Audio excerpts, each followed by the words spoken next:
யோசித்து பாருங்கள், அதுவும் யோசித்து பாருங்கள். நம்முடைய வாலிப பெண்கள் ஆஹா எவ்வளவு ஜொலிக்கிறார்கள் பேஸ்புக்கிலே, எவ்வளவு ஜொலிக்கிறார்கள், எவ்வளவு அழகுள்ளவர்களாக இருக்கிறார்கள். போட்டோவை போட்டுக்கொண்டு ப்ரொஃபைல் பிக்சரை அப்படியே டிசைனாக வடிவமைத்துக் கொண்டு சுமையா பானு, எப்படி சுமையா பானு இந்த பெயரை சொல்லுவதற்கு நீ தகுதியற்றவள். உடனே எழுதுங்கள் அந்த பெண்ணுக்கு, நீ நரகத்தை நோக்கி சென்று கொண்டிருக்கிறாய், நீ சுமையா என்று சொல்லாதே, நீ அபூஜகல், நீ ஒரு காபிருடைய மகள் என்று சொல்லிக் கொள்வாய். அப்படித்தான்.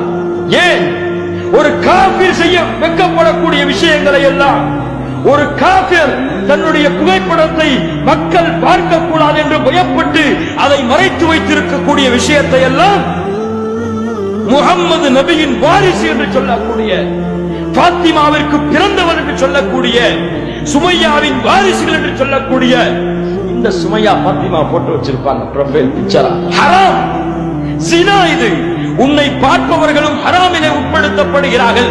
நீனும் அதை பார்க்க வைத்த குற்றத்திற்காக நாளை வறுமையிலே நிறுத்தப்படுவாய்.